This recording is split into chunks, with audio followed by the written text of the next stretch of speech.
Hello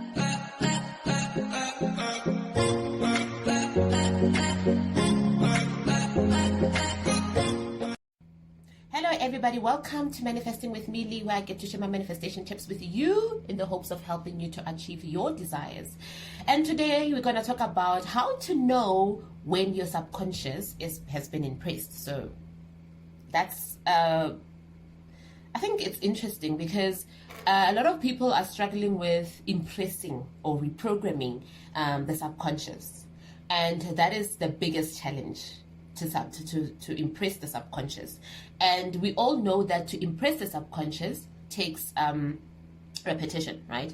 So the more you repeat something, whether it's good or bad, the more the subconscious will retain it as truth and give you evidence in the 3D that aligns with what you've been feeding it upstairs. So that is why we have to be careful about what we are saying to ourselves quietly or out loud, with others or within ourselves in here, because it takes everything as an order. The subconscious takes everything as an order. That's where all the magic happens. So our thoughts are transferred there. Our mental images that we focus and meditate upon, they get transferred into the subconscious. That's why when you are meditating, you are closing your eyes and then you are thinking about something, and some people repeat the same image over and over again as part of visualization technique, but that is a message. Everything that we do in here, it's like an order to the subconscious. The subconscious takes it as an order, receives it, and then it's like, okay, how are we going to print it out in color in the 3D for this person to see what they've been doing?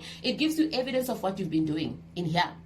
In the 3D, that's what we call manifestation. When things that have been going on in our mind, they pop up in the 3D as experiences, right? It's manifestation. So then it depends on solely you. That's why we say that you are the operant power, because you are the one that is busy sending messages up here. You are giving orders up here. Orders come from you. But somehow as people, we allow people on the outside of us, outside of our subconscious, outside of who we are, to dictate to us what we get to experience. We're missing the point. We're missing the mark there. And that is why we can't allow ourselves to believe that, that manifesting a relationship with a person is difficult.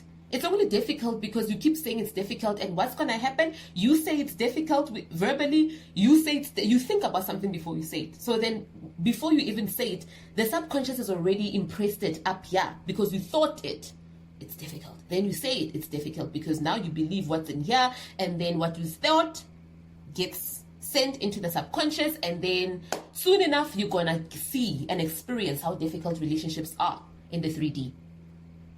So if you're not aware of that, you are losing your power. But if you are aware of that, that's one of your keys. That's one of your power tools that you can use in the law of manifesting, and that can help make this journey more enjoyable. I want you guys to enjoy this journey. I want it to be something that's going to be difficult and make you feel powerless, and you've got all the power. And if you can just tap into that, if you can just take time to focus on how powerful you are, and that it's always been you who has the power to decide what you get to experience. Before you even knew about this, you've been the operant power. Whether someone right now can tell you something negative, they can say you're ugly, they can say you'll never find love. Even the person that you're in a relationship with, they can say that I don't want to see your face anymore, I don't want to do this with you. You can allow that to be truth for you, and then you're like, but Lee, that person said they don't want to be with me. Fine. How you perceive it is how the subconscious is going to take in as an order, and then you're going to keep getting that. So if you choose to believe that, then yeah, you're cutting ties. You're going to let go, and whatever the case may be. What you choose to let go of, nobody's going to fight you for it. But if somewhere in your heart, but like, I don't agree with this, then you're going to have to take the opposite of what they said. Like, you know what, it's not even up to you. You don't even have to argue with what the person is saying. You're just like, it's up to me how I take that information, how I process that information. You might be saying that with your mouth because you are who you are. You don't even understand it. But now I know truth. And I don't have to accept that as my truth. They can accept it as their truth, but in my world, I'm not accepting that as truth. I can flip any script in my favor and get to experience what I want. You see, the power, the subconscious. But today, I just wanted to give a brief background. Now I'm off now. Let me come back here. How do you know when your subconscious is impressed? While we are busy impressing our subconscious, what do? We are affirming, repeating images of what we want. We are out here. I'm loved, I'm beautiful, I feel good. And why are we doing this? We are doing this because sometimes to deal with triggers. Sometimes you'll be triggered, and when you are triggered, you feel like, oh my goodness, I'm shaken. So when you are shaken, what do you do to make sure that whatever it is that you saw in the 3D does not get to vote or tell you how you're supposed to be and feel in the 3D? You repeat the desired affirmation, the desired words. I am beautiful, I am loved, I am powerful, I am good at everything that I do, I am promoted, I'm recommended, whatever it is that you want, right? That the 3D is telling you are not. So if everything else in your life and in your world is telling you that you are not, that's like a trigger, right? If you see somebody get what you've always wanted, sometimes it becomes a trigger. If you're not yet, aware of your power. So repetition, you keep repeating, you feel the need to affirm all day. You try all these techniques because you feel that if you don't affirm, you might not get it. You are wasting time. If you focus on self-concept, you're wasting time. You're not gonna get what you want. So it's everything. While you are in the reprogramming stages, a lot of things feel like you gotta do them and you gotta do them now. There's a little bit of fear there when you are reprogramming because you are giving new information, you are loading new information to the subconscious. You are downloading new information to the subconscious through what you say, through what you think, through what you do, what you choose to react to. So then, that's all the work that we are doing to program our minds. So then you're like, Lee, but how am I going to know that it's enough? That all the affirming is enough? That all the visualization is enough? That all the scripting is enough? How am I going to know? What are the telltale signs that, you know what, I think I'm kind of good without feeling guilty? You are going to know that your subconscious mind is impressed when you start feeling at peace, whether you affirm or you don't. You're going to feel like you're going to do affirmations whenever your subconscious mind will give you a hint. Like, listen, honey, we got this. We got it. We don't have to affirm one more time. We got it. You're not going to feel the need to affirm anymore. And when you affirm, it's going to come from a place of, you're really going to feel at peace with it. Like, you'll say, I'm beautiful. And the subconscious will be like, we get it. We know you're beautiful. Trust me, we do. And then you're going to feel like, whether I say it or I don't, it's still the truth. You are in the truth phase of things. You're in the knowing phase. You just know. Whether I say it out loud, whether I affirm intentionally or not, it's just the truth. We don't argue with the truth. When we're living within the truth of what we've been creating, now we are at peace. You're happy, you feel abundant. It's your natural state. You are always feeling abundant, regardless of the circumstances. When you know that your subconscious is impressed now, you're no longer triggered by things that happen. You can literally look at a situation dated. You can literally come across, let's say, for instance, for people who are saying that their SPs are out there flaunting other women or vice versa, the other boyfriends, but you are like been affirming for that person.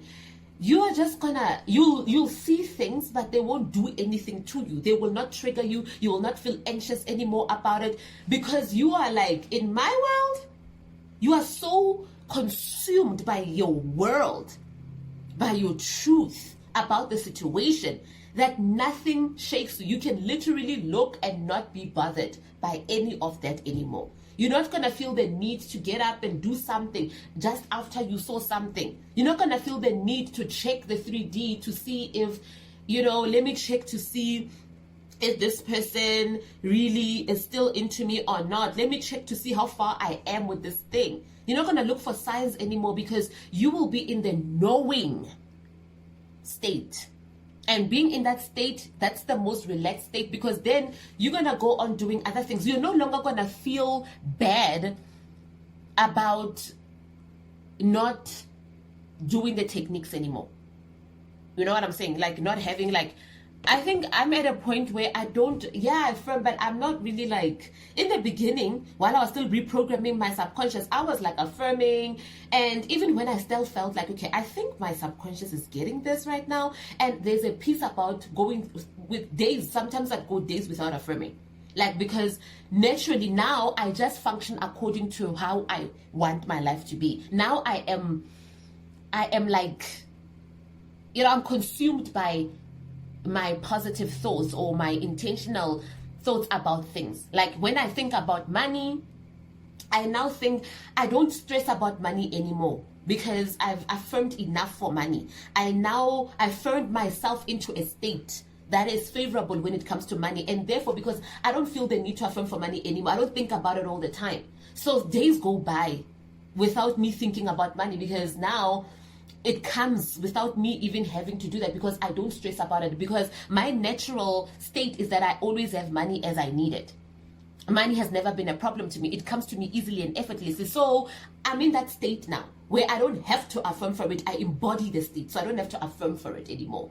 When I didn't fully embody the state and I would feel triggered and I'd feel, threatened by circumstances regarding lack of money, I'd feel the need to be like, okay, I need to affirm so that I can reprogram. There's nothing wrong with affirming. Affirming is important when you need to reprogram. Visualization is important when you need to impress the mind. And once it's impressed, you start embodying now. When you embody, you live as though you're someone who is in that state anymore. You don't feel like you're trying to get something. It's there now. You are living within the energy of having everything that you want. That's how you know. When you don't feel the need to like go and check and you think about your SP, or like when you think about your SP, you are at peace now. You're like, oh, I'm so glad me and my SP are in a relationship. And sometimes you don't even, it would be one affirmation and you're done for the day. Like one affirmation once in that day and you'll feel still at peace. And when you think about him, you feel at peace. When you think about relationships, you're feeling at peace because you're like, I now feel like I'm the version of me that has what they want and has what they deserve, which is good things, right? And another thing that's going to be a telltale sign that you are impressed with your subconscious, say maybe you were affirming for an SP and it was all about the SP. Everything, every thought of yours was about the SP. Every affirmation was about the SP. All of a sudden, because now you believe you have that person, you're now embodying I'm my SP's person. I'm my SP's person. So I don't ever have to, like, I'm already in the relationship with my SP. So there's no need for me to, like, affirm like I don't have him or her, right? Depending on, your gender or whatever. So you now have an increased desire to focus on things that help you to be the best version of you. You now have a desire to do, to improve yourself. Because anyway, that's what you'd be doing if you had your SP. If your SP was here, I doubt you'd still be affirming for him as you wake up next to them every single day, as you come back to them I doubt, because you'll be out there focusing on yourself. You have an increased desire to better yourself. You have an increased desire to go and work on yourself, your dreams. The world needs you out there. You have dreams. You have a purpose for your existence. And now you start focusing on yourself, focusing on your dreams, focusing on your goals without feeling guilty, without feeling like, oh my goodness, if I focus too much on my dreams and my goals without focusing on my SP, I'm going to lose them. You have lost the fear of losing your SP. You've lost it completely. It's gone. You're going to feel like, I really don't have that anymore. That feeling of like, it's not there. It's just not, it's going to fade. And that's what the subconscious does. When you are impressed, that's how I would know I'm impressed. Like, okay, if I'm at peace with not even affirming, if I'm at peace with doing me and only me, and focusing on other things that have got to do with me, without thinking that if I don't affirm for my SP, I'm going to lose them, then I know my subconscious is impressed. If while I'm affirming, I was affirming for my SP repetitively, and then all of a sudden I'm about to open my mouth. I'm like, okay, let me say another affirmation about my SP again, my SP, and then I just feel like, no, I don't want to do it.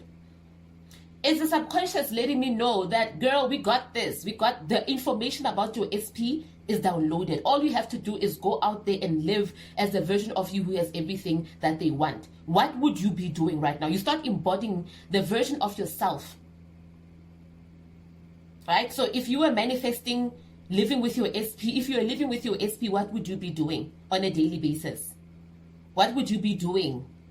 Would you be waking up and affirming, looking at their faces? I have you, I have. No. You're going to get up and do what you got to do. Right? Yep. I doubt you will be affirming all day for your SP if you believed you have your SP. If you finally have your SP, I doubt. That's how you know. Those are the telltale signs to know that, you know what, you are at peace. There's a peace, there's a relief, there is a knowing, there is no feeling of, I need to do this, I need to affirm, I didn't visualize today. When days go by, you'll actually realize days after that, oh yeah, it's been days and I haven't really been affirming. And you're still fine, about it. Then you know that your manifestation is around the corner. If your subconscious is impressed, your manifestation is around the corner. It's around the corner. How do I know this? I literally experienced this when I was manifesting, when my SP was about to really permanently manifest. Now, I was because a month before I had taken a decision that I'm going to do the self-concept. I'm going to drop affirmations about my SP. I'm going to stop making the majority of my affirmations about my SP. I'm going to stop, focusing too much to him, because I believe you know what, I need to also prepare myself for his arrival or whatever the case may be. So what I did is I started focusing on myself. And I started affirming for the best version of myself. What kind of a woman do I want to be? I want to be a strong woman. So I'm going to start affirming that I'm emotionally strong, I'm emotionally independent, all the things that I knew I was struggling with as a person in relationships, actually. That made me feel like I'm not worthy of anything. That made me feel insecure in my relationships. I started now intentionally affirming for that. The kind of woman that I want to be. I'm powerful, I'm a successful businesswoman, blah, blah, all those kind of things. I am attractive, I am perfect just the way I am. Whether I have makeup on or I don't have makeup on, I'm perfect. Everything that I knew I used to feel very insecure about, I started intentionally focusing on. The bulk of that month, I think 21 days or more, I was just on this role of just affirming for myself. I intentionally chose me over my SP. There came a time when I was like, you know what, I have put this desire on a pedestal for too long. I have put my SP on a pedestal for too long. Just because I'm manifesting for him doesn't mean I have to leave myself out. Hey, if anything, I'm the most important person in this journey. So it's time for me to feed the person who's doing the manifesting. Because I was starving now, just giving out the energy to my SP, starving myself. My mind needs to be nourished with good things. My soul needs to be nourished with good things. I started focusing on myself and things that make me feel good about myself. I'm like, enough now. I believe my subconscious is kind of okay now with my SP. Let me just do me now. And within the first week or the second week or whatever, I started feeling so good. My subconscious started to really grasp onto my affirmations very quickly, and I started feeling the need to, the desperation I used to have towards my SP started to fade. The need to call, the need to check, the need to do. I started feeling like, hey, even if I don't get this guy, I'm cool. Because self-concept was increasing. When self-concept increases, you start feeling like you really don't. That feeling of needing people goes away. You're good either way, because you are content with yourself, because you are the version of you that is abundant. When you are abundant, you don't feel a lack of anything, whether it's human presence, whether it's this, whether it's that. You are at peace. Whether you've got what you want or whether you don't have what you want, you are at peace. Whether you see things or you just know that it's fine. But at the end of the day, my truth is that I always get what I want. I'm always favored, and things are always working out in my favor. If that's your truth, you're not bothered and shaken by anything, because your faith is very steady and you just know. Regardless of what I see, I just know that that person is mine, that job is mine, that everything is mine, success is mine, and you go about your day. The following month, it was October. The following month, in November, he came back, he manifested, and we are still together to this day. Trick. And I didn't like self-concept, by the way. I didn't like focusing on myself. I thought all I had to do was focus on the SP, focus on the desire, focus on this, focus on that. I needed to detach from the outcome. How do you detach from the outcome? Focus your energy elsewhere. And elsewhere, I'd rather bet on me. Okay? Focus on yourself. Improve yourself. Do other things. You are a human being with a purpose. You got to work on that too. So I had to embody, and I knew when peace abounds, it means that the subconscious is impressed with your desire. Because when you're impressed with something, you just naturally, you just feel, you embody it without even having to say a word. You don't even think about the things that you say because you are already in that state. And that state keeps on producing the results of that state. When you were in a negative state, you kept producing naturally, even without even uttering words. You kept on seeing the results of the state that you were in. You didn't have to affirm every day, but your state was negative. So you kept on experiencing negative things. But when you embody the state of what you want, you keep seeing the results of what you want. That's the trick. All right. Thank you so much. I hope this video, guys, is going to help you. Don't just listen. Apply. And then you will see the results. Okay, test what we say, apply it, and then see if it will not work for you. Thank you so much for lending me your ears, you guys. It's been great. I feel good actually after talking about this. If you need any sessions, right, mentoring assistance, please do not hesitate to reach out to me and check in the description box below for more information. Drop me an email and we'll take it from there. Thank you so much. I'll see you on the other side of consistency. Bye-bye.